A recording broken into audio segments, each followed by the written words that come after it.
이 비유는 이러하니라. 씨는 하나님의 말씀이요 길가에 있다는 것은 말씀을 들은 자니 이에 마귀가 가서 그들이 믿어 구원을 얻지 못하게 하려고 말씀을 그 마음에서 빼앗는 것이요 바위 위에 있다는 것은 말씀을 들을 때에 기쁨으로 받으나 뿌리가 없어 잠깐 믿다가 시련을 당할 때에 배반하는 자요 가시떨기에 떨어졌다는 것은 말씀을 들은 자이나 지내는 중 이생의 염려와 재물과 향락에 기운이 막혀 온전히 결실하지 못하는 자요 좋은 땅에 있다는 것은 착하고 좋은 마음으로 말씀을 듣고 지키어 인내로 결신하는 자니라. 아멘. 샬롬. 오늘도 하나님의 말씀으로 하루를 시작하신 여러분들에게 하나님의 은혜와 평강이 충만하게 넘치시기를 간절히 축복합니다. 오늘 말씀은 우리가 너무나도 잘 알고 있는 소위 씨 뿌리는 자의 비유라는 그러한 말씀이죠.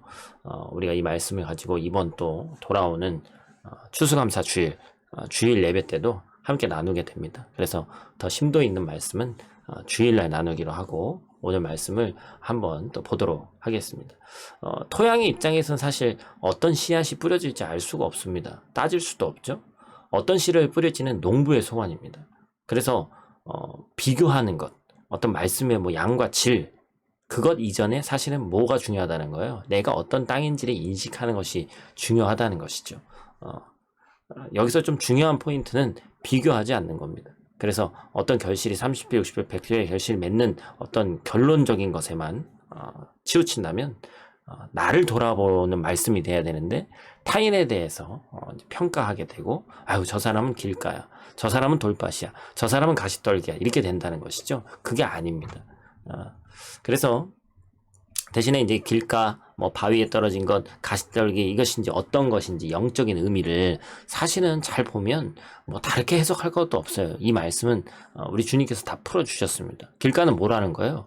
사람들이 많이 다녀서 굳어버린 땅인데 땅이 갈려있지 않아서 씨앗이 쉽게 파고들 수가 없습니다. 그러니까 비유를 하자면 지식이 많고 경험이 많아서 스스로 세상의 원리와 사람을 다 파악하고 있다고 생각하기 때문에 자신을 향한 말씀을 의심하고 쉽게 무시해버리는 그런 사람이죠.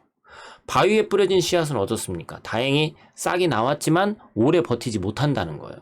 그래서 예수님께서는 이 말씀을 13절과 같이 얘기를 하시죠. 말씀을 받았는데 그때는 기쁘게 받았어요.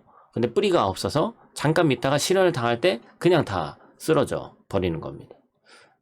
그래서 사실은 어떤 감동의 어떤 결과로 눈물을 글썽거린다거나 뭐 눈물이 난다거나 그걸 이제 은혜 받은 걸로 사실은 착각하면 안 되거든요.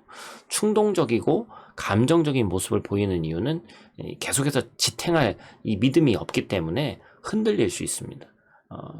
뭐 물론 감동과 눈물이 거짓이라는 얘기가 절대로 아닙니다. 성장하는데 때때로 저해되기도 한다는 것이죠. 그래서 신앙생활에서 필수 불가결하게 오는 것이 있다면 바로 시험인데 이런 연약한 부분을 찌르는 시험이 반드시 오는데 그때 넘어질 수 있기 때문에 우리는 이것을 은혜 받은 것도 이것이 감정인지 그것을 잘 파악하고 구분할 수 있어야 된다는 것이죠. 가시떨기에 떨어진 씨앗은 뭡니까? 세상의 염려, 재물의 유혹, 여러 욕심 때문에 열매를 맺지 못한다.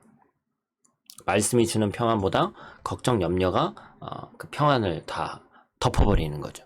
누구나 가시떨기에 방해를 받을 수 있습니다. 재물 자체가 믿음을 누르기 때문이죠. 재물에게 속지만 않고 재물을 섬기지만 않는다면 된다는 속삭임이 우리 가운데 우리를 속이는 마음으로 있는 거예요. 나는 그 정도는 아니다. 내가 지금 어디에 있는지, 내 마음이 재물에 묶여있지는 않은지 한번 꼼꼼하게 우리 마음을 점검해 볼 필요가 있습니다. 먼저 우리의 기도 제목을 한번 살펴봐야 됩니다. 영적 문제가 먼저인지 물질적인 문제가 먼저인지 또한 아는 것을 실천하지 못하게 만드는 요소가 무엇인지를 한번 살펴봐야 되는 것이죠. 성경에서 이 부자 청년이 나오는데 어떻게 구원 얻을 수 있는지 예수님께 질문했어요. 근데 주님께서 뭐라고 답하십니까? 모든 재물을 가난한 자에게 주고 나를 따르라. 근데 그 말을 따라갈 수가 없죠. 재물과 하나님의 말씀, 그것은 참 두 가지를 동시에 섬기기가 힘들다라는 말씀이 적용되는 그런 말씀입니다. 결국에는 좋은 땅에 떨어지면 씨앗이 무성하게 자라서 결실합니다. 그러면 어떻게 좋은 땅이 될 수 있습니까? 바로 착하고 좋은 마음으로 말씀을 듣고 지키어 인내로 결신하는 것이다.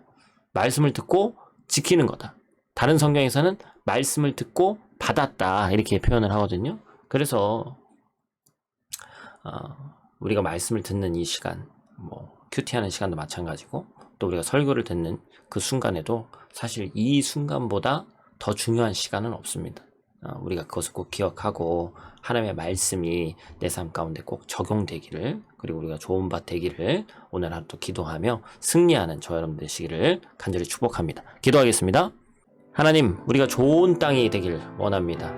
타인을 보고 저 사람은 어떤 땅이야, 저 사람은 어떤 밭이야 판단하는 것이 아니라 내 마음을 기경하고 하나님의 말씀으로 경작되어지는 귀하고 복된 우리들 될 수 있도록 하나님 도와주시옵소서. 지금 이 순간 말씀을 나누고 말씀이 내 신비에 새겨지는 이 순간이 너무나도 중요하다는 사실을 잊지 않고 살아갈 수 있도록 하나님 도와주시고, 오늘 하루도 주의 말씀으로 30배, 60배, 100배의 결실을 맺는 오늘 하루 될 수 있도록 하나님 도와주시옵소서. 오늘 하루도 눈동자와 같이 지키실 줄 믿사오며 예수님 귀하신 이름으로 기도드립니다. 아멘.